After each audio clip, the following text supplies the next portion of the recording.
प्यारे बच्चों, आज हम आपको ढोलकपुर के जंगल की कहानी सुनाएंगे। यहाँ से बहुत दूर एक जंगल था। उस जंगल का नाम ढोलकपुर था। वहाँ के जानवरों का बादशाह शेर था, जिसकी वजह से जंगल में अब तक अमन और अमान कायम था।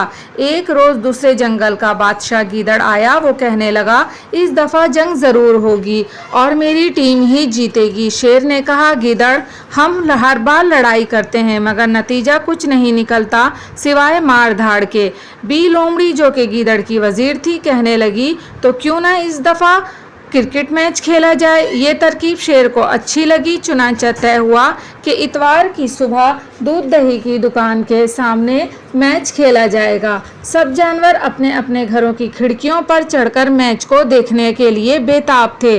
चुनांचा मुकर्ररा वक्त पर मैच खेलने वाली दोनों टीमें मैदान में आ गईं। शेर की टीम में जर्राफा, जेबरा, हाथी, चीता, बिल्ली, भालू, घोड़ा, बारहसिंगा और हिरन थे, जबकि लोमड़ी, मेंढक, लोमड़, कुत्ता, रीछ, गधा, बंदर, ऊंट और मगरमच्छ गीदड़ की टीम में थे। शेर की टीम ने टॉस जीतकर बैटिंग करने का फैसला किया। शेर ने काफ़ी दौड़ भाग करके 302 रन का हदफ गीदड़ की टीम को दिया। गीदड़ की टीम के लिए ऊंट काफ़ी ख़राब साबित हुआ।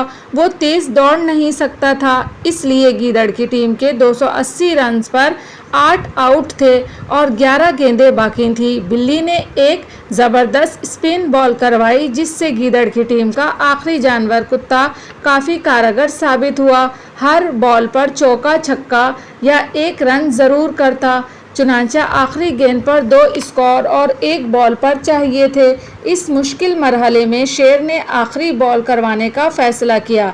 सब जानवरों के दिलों की धड़कनें साफ सुनाई दे रही थी कि अचानक शेर ने एक ज़ोरदार बॉल करवाई। कुत्ता पहले तो नीचे बैठा कि कहीं सर को ना लग जाए, लेकिन आखिरी बॉल खेलने के लिए खड़ा हो गया। एक ज़बरदस्त कुव्वत के साथ बल्ला घुमाया, लेकिन बॉल सीधी कुत्ते के जबड़े पर जा लगी। शेर ने मैच जीत लिया और कुत्ते को तिब्बी इमदाद देने का ऐलान किया। बाद में कुत्ते का नया जबड़ा डलवाने के लिए लंदन भेज दिया गया। अब भी जब वो बात करता है तो ऐसा लगता है जैसे नया जबड़ा डलवाया है। अब भी जंगल में मैच होते हैं। जंगल में पहले जैसी जंग नहीं होती, अमन और अमान रहता है। और जब भी कुत्ता मैच खेलने आता है तो अपना मखसूस हेलमेट पहनकर मैच खेलता है कि कहीं दोबारा से उसका नया जबड़ा भी टूट ना जाए। तो कैसी लगी बच्चों आपको आज की कहानी अच्छी लगे तो लाइक और कमेंट में ज़रूर बताइएगा। और जो फर्स्ट टाइम मेरा चैनल देख रहे हैं, चैनल को सब्सक्राइब करना मत भूलिएगा। बेल के बटन को लाजमी क्लिक कर दीजिएगा, जिससे इसी तरह की मज़ेदार कहानियाँ आपको सुनने को मिलेंगी। तो इजाज़त दीजिए, अल्लाह हाफिज़।